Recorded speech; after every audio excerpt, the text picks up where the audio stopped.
Assalamualaikum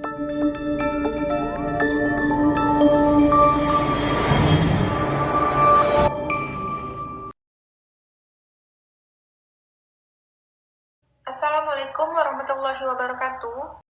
Oke, sekarang kita lanjut ke sifat-sifat operasi hitung bilangan bulat.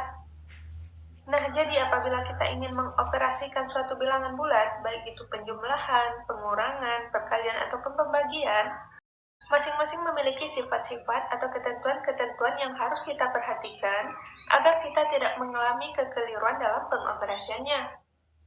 Oke, sekarang penjumlahan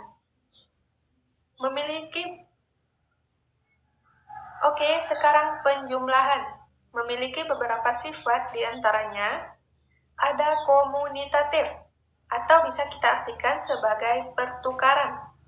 Maksudnya gimana? Memiliki bentuk umum yaitu A ditambah B sama dengan B ditambah A. Contohnya, 3 ditambah 7 sama dengan 7 ditambah 3. Hasilnya berapa?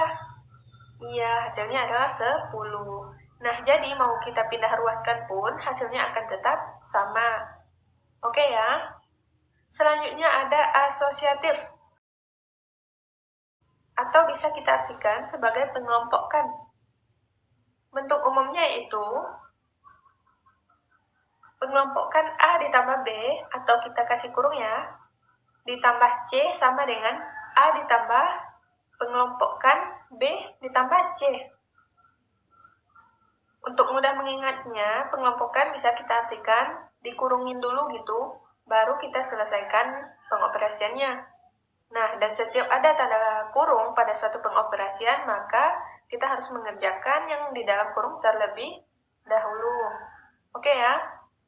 Sebagai contoh, di dalam kurung 3 ditambah 4, tutup kurung ditambah 5, sama dengan 3 ditambah pengelompokan 4 ditambah 5. Hasilnya berapa? Hasilnya sama saja ya. Nah, cara pengerjaannya yaitu kita kerjakan yang di dalam kurung dulu atau yang dikelompokkan dulu. Oke ya, 3 ditambah 4, hasilnya berapa? 7. 7 ditambah 5, ya 12. Sama saja dengan kita kerjakan yang di dalam kurung dulu. 4 ditambah 5, 9. Baru kita tambahkan dia dengan 3. 9 ditambah 3 ya, 12. Jadi, begitu ya yang dimaksud dengan pengelompokkan. Jadi kita kerjakan yang di dalam kurung dulu atau yang dikelompokkan dulu, baru kita jumlahkan dengan angka di depannya atau di belakangnya ya. Hasilnya akan tetap sama. Oke ya. Yang ketiga, pada sifat-sifat operasi hitung pada bilangan bulat ada namanya unsur identitas. Unsur identitas pada penjumlahan adalah 0. Karena setiap bilangan yang dijumlahkan dengan 0, hasilnya adalah bilangan itu sendiri. Bentuk umumnya yaitu A ditambah 0 sama dengan A. Contohnya, 5 ditambah 0, hasilnya adalah 5. Oke, terakhir ada namanya sifat tertutup. Maksudnya, pada penjumlahan bilangan bulat akan menghasilkan bilangan bulat juga. Jika A dan B adalah bilangan bulat, maka A ditambah B adalah bilangan bulat juga. A ditambah B sama dengan C, dengan A, B, dan C adalah bilangan bulat. Contohnya, 2 ditambah 5, hasilnya adalah 7. Mereka sama-sama bilangan bulat, maka akan menghasilkan bilangan bulat juga ya.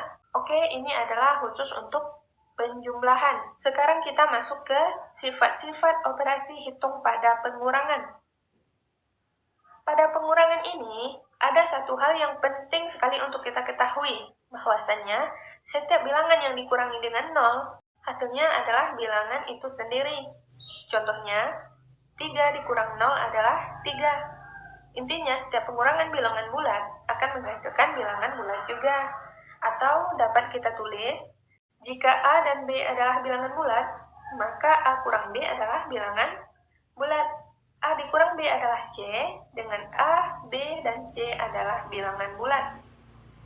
Oke, next selanjutnya kita masuk ke sifat-sifat operasi hitung pada perkalian. Perkalian juga memiliki beberapa sifat yang harus kita perhatikan. Di antaranya, yang pertama ada komutatif atau pertukaran. Sama halnya seperti penjumlahan yang telah kita pelajari sebelumnya, hanya saja yang diganti itu tanda penjumlahan dengan tanda perkalian. Oke, bentuk umum komutatif pada perkalian yaitu A dikali B sama dengan B dikali A. Contohnya, 5 dikali 4 sama dengan 4 dikali 5. Hasilnya berapa? Iya, hasilnya sama-sama 20. Yang kedua, ada namanya asosiatif atau pengelompokan. Bentuk umumnya yaitu pengelompokan atau di dalam kurung A dikali B, baru kita kali dengan C sama dengan A dikali dalam kurung B dikali C. Contohnya,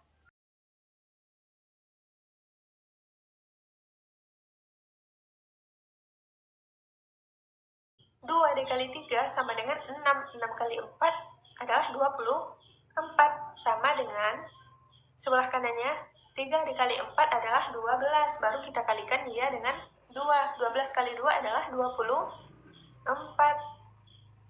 Oke ya. Selanjutnya ada unsur identitas. Nah, jadi unsur identitas pada perkalian adalah angka 1. Maksudnya gimana? Memiliki bentuk umum A dikali 1 sama dengan A. Contohnya, 2 dikali 1 adalah 2. Jadi, bilangan yang dikalikan dengan angka 1 hasilnya adalah bilangan itu sendiri ya. Oke, terakhir ada namanya distributif. Distributif dapat kita artikan sebagai penyebaran. Jadi, penyebaran atau distributif pada perkalian ini terbagi atas 2, yaitu yang pertama pada penjumlahan, yang kedua pada pengurangan. Oke, untuk penjumlahan memiliki bentuk umum, di dalam kurung A ditambah B, baru kita kalikan dengan C sama dengan dalam kurung A dikali C ditambah B dikali C. Contohnya, sama dengan 3 dikali 5 ditambah 4 dikali 5. 3 kali 5 berapa? 15 ditambah 4 kali 5, 20. 15 ditambah 20 hasilnya adalah 35. Nah, ini pengerjaannya boleh dari kanan atau dari kiri ya, karena tandanya sama-sama perkalian dan sama-sama berada di dalam tanda kurung. Oke ya. Nah, selanjutnya distributif pada pengurangan. Bentuk umumnya, pengelompokan A dikurang B dikali C sama dengan A dikali C dikurang B dikali C. Contohnya, dalam kurung 3 dikurang 2 dikali 4 sama dengan 3 dikali 4 dikurang 2 dikali 4. 3 kali 4, 12 dikurang 2 kali 4, 8. 12 dikurang 8, hasilnya adalah 4. Nah, sampai di sini bisa dipahami ya.